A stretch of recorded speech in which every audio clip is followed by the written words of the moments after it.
Hello friends, வணக்கம். Army welfare news Tamil YouTube channel வழியாக மீண்டும் உங்களை சந்திப்பதில் மிகவும் மகிழ்ச்சி. நாம இன்னைக்கு இந்த வீடியோவில் 1 டிசம்பர் 2025 அன்னைக்கு லோக்சபாவில் 8th பே கமிஷனுடைய அப்டேட்டை பத்தி இப்பொழுது எம்பியா இருக்கிற மதிப்பிற்குரிய ஆனந்த் பௌடரியா அவர்கள் பல கேள்விகளை லோக்சபாவில் எழுப்பினாங்க.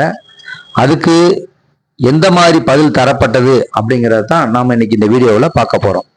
8th பே கமிஷனுடைய டீமானது 2025 மத்திய அமைச்சரவையோட அனுமதியோட அதிகாரப்பூர்வமா உருவாக்கப்பட்டது அப்படிங்கறத நம்ம தெரிஞ்சிருக்கோம்.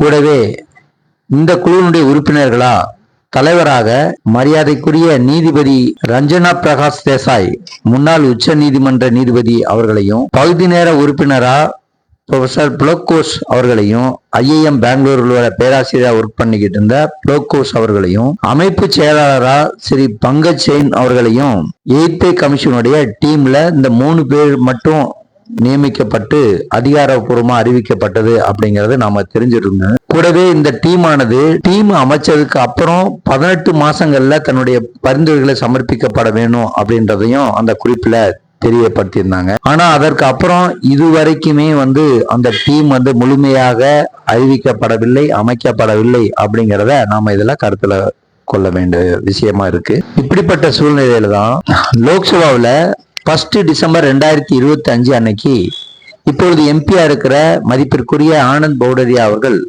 மரியாதைக்குரிய நிர்மலா சீதாராமன் அவர்களிடம் கேள்வி எழுப்பினாங்க. ரொம்ப முக்கியமான கேள்வியை தான், நம்மளுடைய தலப்பாத்துல தான் அந்த கேள்வி கேட்கப்பட்டிருக்குன்னு நினைக்கலாம். அதாவது எங்க பார்த்தாலும் இப்ப அதிகமா பேசப்படக்கூடிய ஒரு வார்த்தை 8th பே கமிஷன் அப்படின்னு. இந்த 8th பே கமிஷனுடைய டீம் அமைக்கப்பட்டதா இல்லையா அப்படிங்கிற கேள்வியை முதலாவதா கேட்டிருக்கிறாங்க. கூடவே DADR சம்பளத்துடன் இணைக்கப்படுமா, இணைக்கப்பட மாட்டாதா அப்படிங்கிற கேள்வி. ஒருவேளை இணைத்தால் எப்போது இணைக்கப்படும், இல்லைன்னா ஏன் இணைக்கப்பட மாட்டாது அப்படிங்கிற கேள்வியையும் கேட்டிருக்கிறாங்க. கூடவே 1 கோடிக்கு மேல இருக்க அரசு ஊழியர்கள் பிளஸ் பென்ஷன் வாங்குறவங்க அவங்களுடைய பர்ச்சேஸ் பவர் பிரச்சனை சம்பந்தமா ஒரு கேள்வியை கேட்டிருந்தாங்க. என்னன்னா DA 50% கடந்தால் 2004 போல எப்படி மெர்ஜ் பண்ணாங்களோ, பேசிக் பே கூட மெர்ஜ் பண்ணாங்களோ அதே மாதிரி இப்பவும் மெர்ஜ் பண்ணணும், ஏன்னா 50% மேல போயிடுச்சு, மெர்ஜ் பண்ணணும்னு சொல்லி பல முன்னாள் சங்கங்கள் யூனியன்கள்லாம் கோரிக்கை விடுது. அதுக்கு என்ன அப்படிங்கறதையும் கேள்வியா கேட்டிருக்கிறாங்க.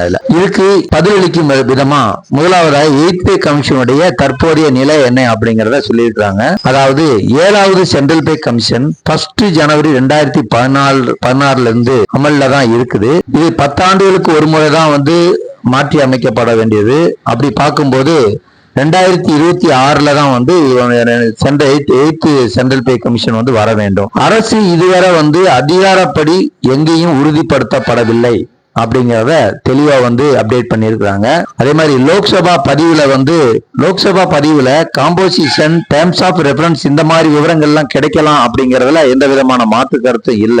இதே அமைச்சரவையில ஏற்கனவே டேர்ம்ஸ் ஆஃப் ரெஃபரன்ஸ் ஒப்புதல் அளித்திருந்தாலும் இது இந்த 8th பே டீம் அமைப்பதற்கான முந்தைய அப்டேட்டா தான் இதை பார்க்கணுமே ஒருசி, இன்னும் முழுமையாக டீம் அமைக்கப்படவில்லை அப்படிங்கறத தான் அறிவிச்சிருக்கிறாங்க. இந்த DADR அப்படிங்கறத பத்தி பாக்குறோம். அந்த மெர்ஜர் அப்படின்னா என்ன அப்படிங்கறதையும் பார்க்கலாம். இப்போ DA அதாவது டியர்னஸ் அலவன்ஸ் அப்படின்னு சொல்லக்கூடிய சர்வீஸ்ல இருக்கவங்க வாங்குறது, அதே மாதிரி டியர்னஸ் ரிலீஃப் அப்படின்னு சொல்லக்கூடிய பென்ஷன் கிடைக்கக்கூடிய பெனிஃபிட், இது இந்த பொருளாதாரத்துல இருக்கிற இன்ஃபிளேஷனை சரி செய்யறதுக்காக தரப்படக்கூடியதுதான் இந்த DADR அப்படிங்கிறது. இது 50% மேல ஆனா பேசிக் பே கூட இணைச்சு அதை ஃபிட்மென்ட் ஃபேக்டரா கால்குலேட் பண்ணி கொடுக்கறது தான் இந்த மெர்ஜருங்கிற வார்த்தையை யூஸ் பண்றது. சரி, இந்த மாதிரி DADR மெர்ஜ் பண்ணா என்ன ஆகும்? மெர்ஜ் பண்ணதுக்கு அப்புறம் ஆட்டோமேட்டிக்கா 0 ஆயிடும், DAங்கிறது 0 ஆயிடும். இப்படி இருக்கிறதுனால என்ன நன்மைகள் கிடைக்கும், பலன் என்ன கிடைக்கும் அப்படின்னா, சர்வீஸ்ல இருக்கிறவங்க அதே மாதிரி பென்ஷன் வாங்குறவங்களுடைய சம்பள உயர்வு இதன் மூலமா மெர்ஜ் பண்ற DADR மெர்ஜ் பண்றது மூலமா கூடும். அவங்களுடைய இன்கிரிமெண்ட்டும் அதிகமாகும். பென்ஷன் வாங்குறவங்களுடைய ஓய்வு ஊதியம் அதாவது பென்ஷன் அமௌண்ட் கூடும். எப்படின்னா பேசிக் பே பிளஸ் அடிப்படை சம்பளத்து கூட இந்த ஃபிட்மென்ட் ஃபேக்டரை கால்குலேஷன் பண்றதுனால அவங்க பென்ஷன் வாங்குறவங்களுடைய சம்பளமும் கூடும் அப்படின்னு தெரிஞ்சுக்கணும். இது கடைசியா 6th பே கமிஷன், சென்ட்ரல் பே கமிஷனுக்கு முன்னாடி 2004 இந்த மாதிரி 50% மேல போகும்போது அதை மெர்ஜ் பண்ணி கொடுத்தாங்க. ஆனா இப்போ ரியல் டைம்ல சரியில்லை அப்படின்னு நிறைய யூனியன்லாம் சொல்லுது. அப்படிங்கிறதையும் நாம் இதுல கருத்தில் கொள்ள வேண்டும். இதுதான் ஆக்சுவலி இப்ப இருக்கிற 8th பே கமிஷனுடைய பொசிஷன் இதுதான் அப்படிங்கிறத நம்ம தெரிஞ்சுக்கணும். அதாவது இதுவரைக்கும் அரசாங்கம் அதிகாரப்படி உறுதிப்படுத்தப்படவில்லை, டீம் எதையும் முழுமையாக உறுதிப்படுத்தப்படவில்லை.